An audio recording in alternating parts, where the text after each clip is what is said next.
Hi, I'm Scott Hamilton, ROCKFILE, and I'm back with another podcast review, this time of the Pixar Disney Plus film, Soul.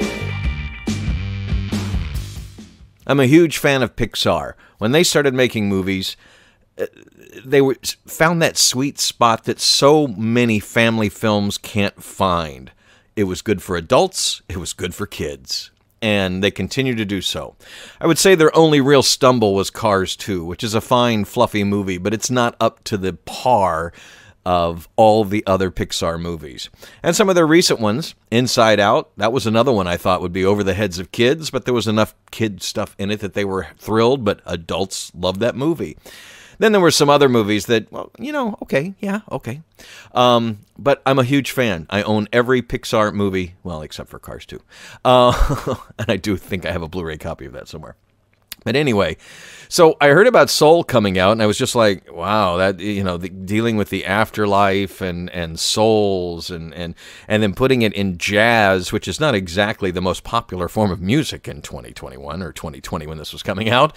It was all just, wow, how are they going to pull this off? But I've said that before, and I've been entertained. So it hit Disney Plus on Christmas. My roommate and I were looking for things to watch. We're like, hey, the new Pixar, let's make some time, let's do it. And I was blown away by the film. When it started, I had those kind of, okay, how are they going to do this? And within 10, 15 minutes, I was totally into the story. And by the time it was done, it had just hit me right in the heart. Probably because I was a musician growing up and had dreams of becoming that famous musician that anybody who plays an instrument really, that a lot of people just want to make art, but it's always in the back of your mind that you want to be famous. And these days, there are a lot more people that want to be famous than want to make art, but that's a whole nother story. And at the time, when I was playing trumpet and I was singing a little bit and I was going to try and pick up the guitar, which I was terrible at and things like that, I just had this, it would be nice to follow my dreams to be a musician. Once I got older and was quite an accomplished trumpet player and was offered some jobs and things, I realized that being a trumpet player for the rest of my life was probably not going to be what I really wanted to do. I love playing music. I love being around musicians and the conversations we have and the vibe you get when you're in a room playing music with other people and you're all on the same page. And it's right up there with sex. It's a feeling that it's hard to describe unless you've ever felt it before. So that's part of what got me about this movie. It's about Joe, played by Jamie Foxx, who does a great job, by the way. He didn't rely on Jamie Foxx-isms to play this character. Matter of fact, listening to the movie and closing your eyes, you can't really picture Jamie Foxx doing this role. I thought he was great. Tina Fey, Graham Norton, Alice Braga. There's a lot of stars in this movie. Angela Bassett, Felicia Rashad. And it's the story of a jazz musician who has had brief attempts to, get his career, but he's wound up being a part-time music teacher, and he finally gets a full-time job. And his mom, in this, great, you get to still play music and do the full-time job, but that's not really wanted to do. And he gets an opening in Dorothea Williams' jazz band, and he wants to play piano for her, and there's a little bit of misadventure. He gets the job, he loses the job, he gets the job again, but that's the minor part of the story. When all this stuff starts going his way, he falls down, and there'll be minor spoilers here, he dies. And he pops up in this kind of afterlife. It's not heaven or hell, it's this place where souls go that are lost, and then they need to find, he's starting to head towards that light in the afterlife, and he decides, no, I'm not ready yet. I got all this stuff going on, it's finally going my way, and he starts going backwards, and he falls off, and he falls into these other realms. And they spent $150 million on it. This is one gorgeous movie to watch. It is absolutely beautiful, from the realistic New York scenes to this afterlife dimension or whatever. It's just beautiful. The music by Trent Reznor, Atticus Ross, and John Batiste. Amazing music. I was expecting to hear, the typical industrial type stuff from those guys, and it wasn't. It's a really great soundtrack. It's really well acted and well executed. So when he gets to this afterlife, he meets this soul who hasn't been able to be assigned to a quote-unquote body on Earth. Soul 22. She's been there forever, and, she has been paired up with one famous soul after another who's tried to find that spark. They say that souls need this spark to make them individuals, basically, was what they're saying. That you can have all the DNA and you can have all the upbringing and whatever, but there's a spark in you that's going to make you the unique person. And maybe it's music, maybe it's, whatever your talents are, whatever your loves are, they try and find that in these souls and then, place them whatever and let them go to Earth and do their thing. And I think this is an interesting way to handle some of these metaphysical questions, some of these questions that philosophers and scientists have been trying to answer for hundreds and thousands of years, that deal with it in a non-offensive way to anybody of faith or lack of faith. It's not about a creator. It's not about heaven and hell. It's just about the idea that these beings in the universe help guide our souls to the bodies we need and so on and so forth, and we live our lives and do what we do and be good people and all that kind of stuff.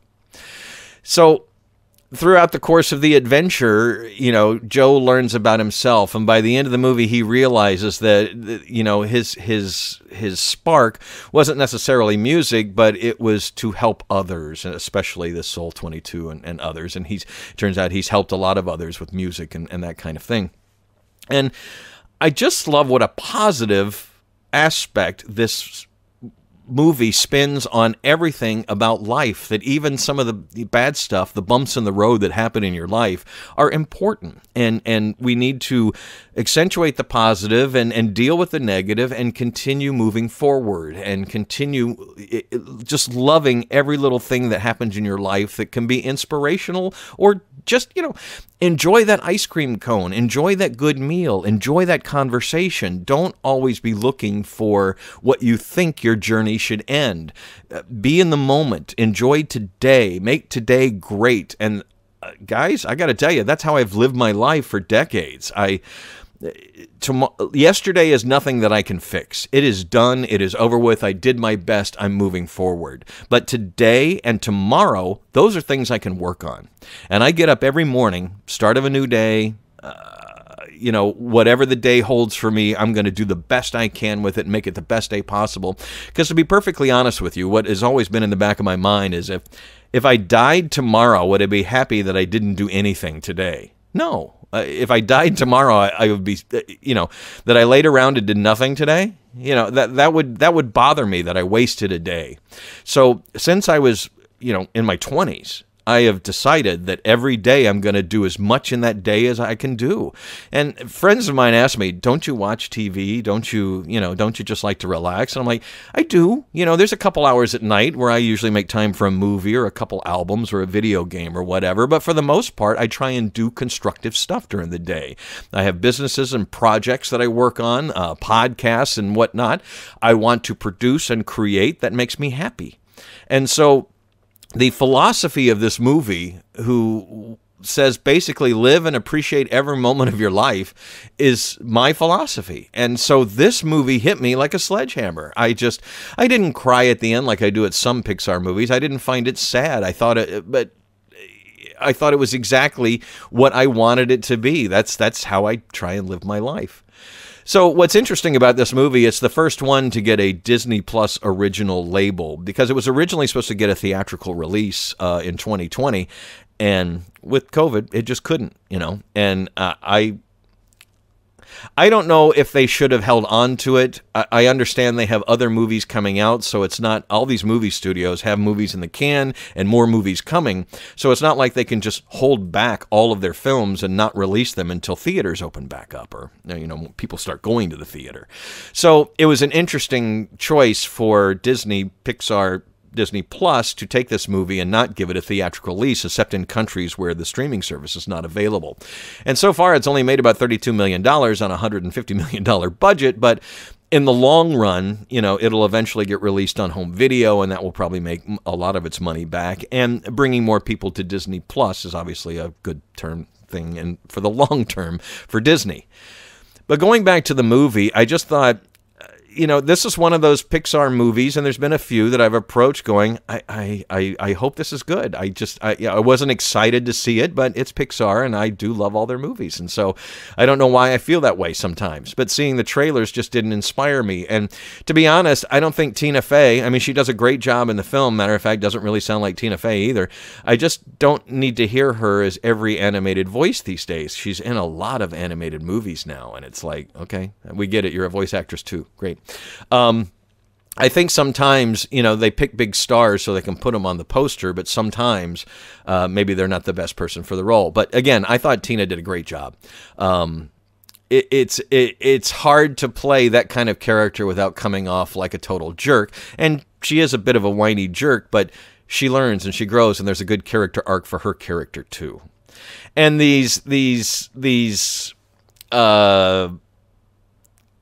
from the great beyond, these soul counselors, if you will, they are drawn like Picasso paintings or sketches because they're kind of two-dimensional and they're supposed to be the filaments of the universe kind of thing.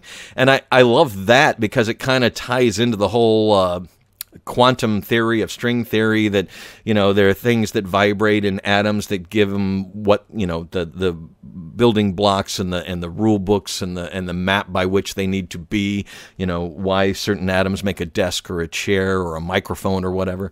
And that was kind of interesting that these filaments and the beautiful designs on them, but they have these human quirks to them, and that's what makes Pixar movies great. No matter what they're animating, animals, cars, filaments of the universe, they imbue them with human attributes to make us all at least identify with them or understand them better. And that's Pixar has a few strokes of genius that elevate their movies beyond what any other animation studio is doing, and they always seem to find that balance. And it's got to be difficult. It takes them years to make these movies and a lot of money now, but they do it and they continue to do it, and Soul definitely does it.